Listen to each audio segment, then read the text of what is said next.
वाल्मीकि रामायण और रामचरितमानस के अनुसार प्रभु श्री राम ने श्रीलंका जाने के लिए समुद्र के ऊपर एक ब्रिज बनाया था। उस सेतु अर्थात पुल के आज भी अवशेष पाए जाते हैं, परंतु सेतु समुद्रम परियोजना के तहत इस सेतु को बहुत हद तक क्षति पहुंचाई जा चुकी है।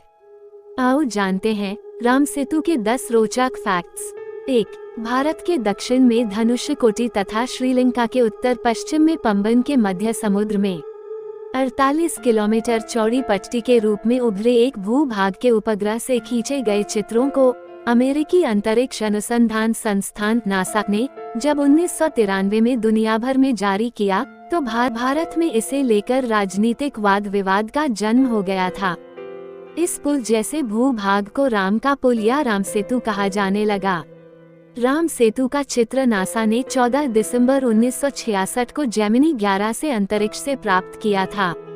इसके 22 साल बाद ISS 1A ने तमिलनाडु तट पर स्थित रामेश्वरम और जाफना द्वीपों के बीच समुद्र के भीतर भूमि भाग का पता लगाया और उसका चित्र लिया। इससे अमेरिकी उपग्रह के चित्र की पुष्टि हुई।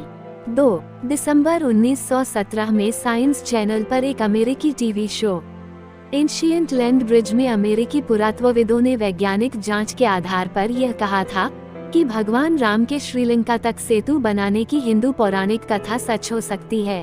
भारत और श्रीलंका के बीच 50 किलोमीटर लंबी एक रेखा चट्टानों से बनी है और ये चट्टानें 7000 साल पुरानी हैं, जबकि जिस बालू पर ये चट्टानें टिकी हैं, वह 4000 साल पुराना है।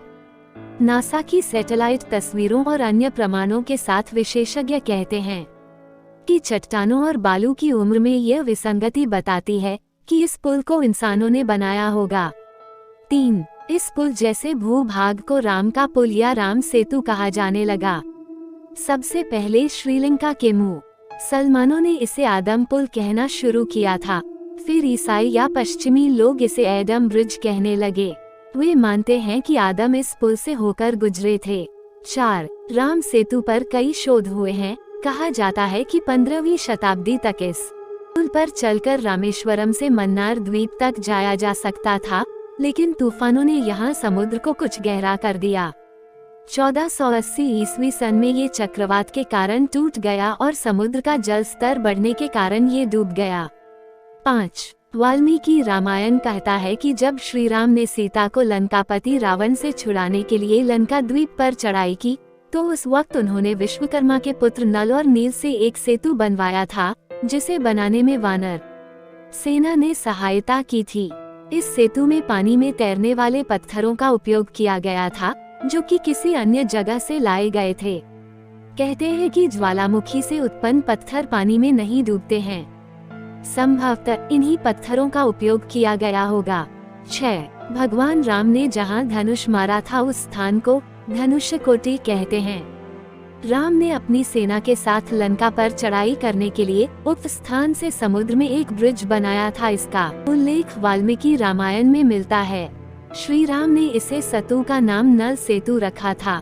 वाल्मीकि रामायण में वर्णन मिलता है कि पुल लगभग 5 दिनों में बन गया, जिसकी लंबाई 100 योजन और चौड़ाई 10 योजन थी।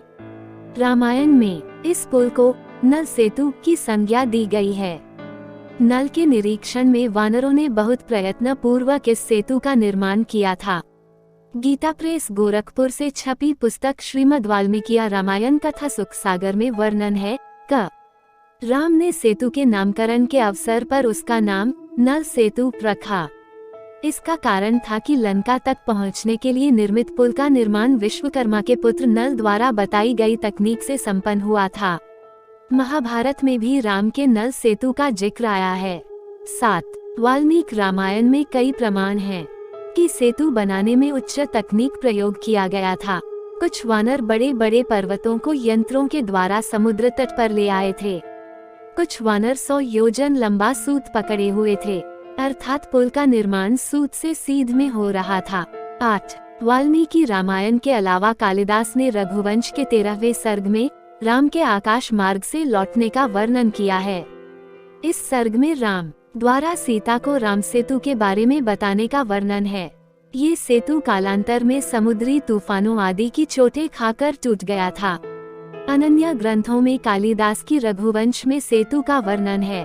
स्कंद पुराण, विष्णु पुराण, अग्नि पुराण और ब्रह्म पुराण में भी श्री राम के सेतु का जिक्र किया गया है।